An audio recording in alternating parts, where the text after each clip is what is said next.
যে সকল বন্ধুরা সকালবেলা শুধু নিরামিষ জলখাবার খেতে চান তাহলে এই ভিডিওটা শুধু আপনার জন্যই। তো জলখাবারটা বানাবার জন্য সবার আগে লাগবে আমাদের ময়দা।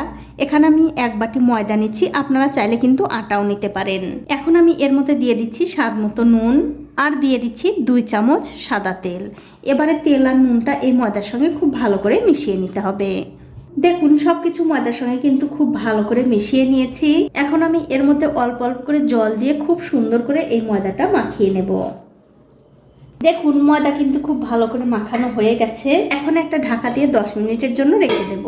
এখন একটা কড়াইতে দিয়ে দিচ্ছি সর্ষের তেল।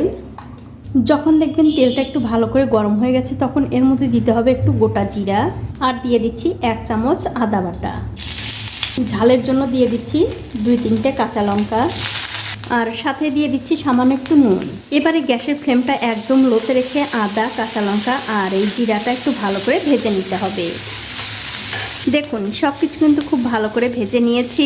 এখন এর মধ্যে দিয়ে দিচ্ছি সামান্য একটু লঙ্কার গুঁড়ো, হলুদের গুঁড়ো আর দেবো একটু জিরার গুঁড়ো। তারপর এর মধ্যে সামান্য একটু জল দিয়ে খুব ভালো করে একটু কষিয়ে নিতে হবে। দেখুন মশলাটা কিন্তু খুব ভালো করে কষানো হয়ে গেছে। এখন আমি গ্যাসের ফ্লেমটা একদম লোতে করে দিয়ে এর মধ্যে দিয়ে দিচ্ছি আগে থেকে সেদ্ধ করে রাখা 2টো আলু।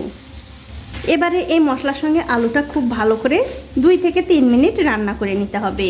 আর আমার এই ছোট্ট চ্যানেলটি যারা সাবস্ক্রাইব করেছেন তাদেরকে অনেক ধন্যবাদ, আর যারা সাবস্ক্রাইব করেননি তাদেরকে সাবস্ক্রাইব করে নেওয়ার অনুরোধ রইল। দেখুন 2-3 মিনিট সময় ধরে এই আলু কিন্তু মশলার সঙ্গে আমি খুব ভালো করে রান্না করে নিয়েছি। এখন আমি এর মধ্যে দিয়ে দিচ্ছি সামান্য একটু কাসুরি মেথি, গরম মশলার গুঁড়ো আর সব শেষে দিয়ে দেবো একটু ধনেপাতা কুচি।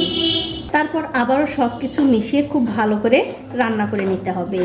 আর আমার এই ভিডিওটা যদি আপনাদের ভালো লেগে থাকে অবশ্যই কিন্তু একটা লাইক, কমেন্ট, শেয়ার করতে ভুলবেন না। তার কারণ হচ্ছে আপনাদের একটা লাইক, কমেন্ট, শেয়ার আমাকে আরও অনেক বেশি উৎসাহিত করে আরও নতুন নতুন ভিডিও বানানোর জন্য। দেখুন সব কিছু কিন্তু আমি খুব ভালো করে মিশিয়ে দিলাম। এবারে গ্যাসের ফ্লেমটা বন্ধ করে দিয়ে এই পুরটা আমি খুব ভালো করে ঠান্ডা করে নেব। এবারে যে ময়দাটা আমি ঢেকে রেখেছিলাম তার উপর থেকে ঢাকাটা তুলে নিচ্ছি। তুলে নিয়ে এই ময়দার ডোটা আবারও একটু ভালো করে মাখিয়ে নিতে হবে। দেখুন এটা কিন্তু খুব ভালো করে মাখিয়ে নিলাম। এখন আমি এখান থেকে ছোট ছোট করে লেচি কেটে নেব। দেখুন সবগুলো লেচি কেটে আমি গোল করে নিয়েছি। এখন এই লেচিটা আমি বেলে নেব। তার জন্য সামান্য একটু উপরে ময়দা ছড়িয়ে দিলাম। এখন খুব ভালো করে হালকা হাতে এই লেচিটা বেলে নিতে হবে। দেখুন লেচিটা কিন্তু খুব ভালো করে বেলে নিয়েছি। এখন আমি এর মধ্যে দিয়ে দেব সেই আলুর পুর। আর বন্ধুরা অবশ্যই কিন্তু আলুর পুরটা খুব ভালো করে ঠান্ডা করে তারপরে এই লেচির মধ্যে দিতে হবে। এখন আমি আঙ্গুলে একটুখানি জল লাগিয়ে এর চারিপাশে লাগিয়ে দেব, মানে এই রুটির চারিপাশে। তাহলে কি হবে, যখন আমি এই লেচির মুখটা বন্ধ করব তখন কিন্তু এই মুখটা খুলে আসবে না, মানে জোড়াটা খুলে আসবে না। এবারে ধরে খুব ভালো করে এরকম করে মুড়িয়ে নিতে হবে। আর অবশ্যই কিন্তু মুখটা খুব ভালো করে বন্ধ করবেন যাতে ভাজার সময় খুলে না আসে। দেখুন ঠিক এরকম করে মুখটা বন্ধ করে দিয়ে আবার হাতের তালু দিয়ে একটু গোল করে নিতে হবে। দেখুন এটা কিন্তু হয়ে গেছে। এটা আমি রেখে দিচ্ছি। আর এই একই রকম করে কিন্তু সবগুলো লেচির মধ্যেই পুর ভরে নিতে হবে। তো এই দেখুন সবগুলো লেচির মধ্যে কিন্তু আমি পুর ভরে নিয়েছি। এবারে হাত দিয়ে একটুখানি চ্যাপটা করে নিচ্ছি যাতে এই লেচিটা বেলতে সুবিধা হয়। এবারে এর উপরে সামান্য একটু করে ময়দা ছড়িয়ে দিয়ে খুবই হালকা হাতে বেলে নিতে হবে। খুব একটা বেশি চাপ দিয়ে কিন্তু বন্ধুরা বেলা যাবে না, তাহলে কিন্তু এই লেচিটা ফেটে পুর বেরিয়ে আসতে পারে। তো এই দেখুন এটা কিন্তু হয়ে গেছে। এটা আমি রেখে দিচ্ছি। আর এই একই রকম করে কিন্তু সবগুলো লেচি বেলে নিতে হবে। তো এখন আমি এই টিফিনগুলো ভেজে নেব। তার জন্য দেখতে পাচ্ছেন একটা ফ্রাইং প্যানে আমি তেল গরম করতে দিয়েছি। তেলটা যখন সামান্য একটু গরম হয়ে যাবে তখন গ্যাসের ফ্লেমটা লো টু মিডিয়ামে রেখে এই টিফিনগুলো একটা একটা করে দিয়ে দিতে হবে। দিয়ে দেবার পর খুন্তি দিয়ে এরকম করে উপর দিয়ে একটু তেল ছড়িয়ে দিতে হবে যাতে করে এই টিফিনটা খুব ভালোভাবে ফুলে উঠতে পারে।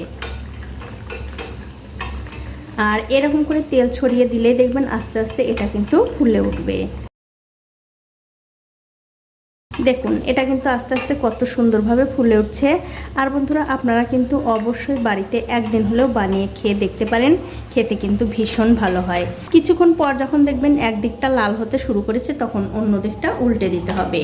আর এরকম উল্টে পাল্টে কিন্তু এটা খুব ভালো করে ভেজে নিতে হবে।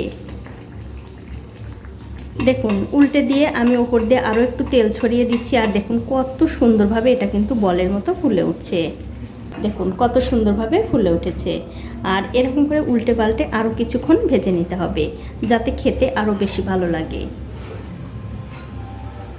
তো এই দেখুন বন্ধুরা, উল্টে পাল্টে দুই দিকটাই কিন্তু আমি খুব ভালো করে ভেজে নিয়েছি। এটা কিন্তু হয়ে গেছে। এখন আমি তেল থেকে খুব ভালো করে তেল ঝরিয়ে তুলে নেব। তুলে অন্য একটা প্লেটে রেখে দিচ্ছি।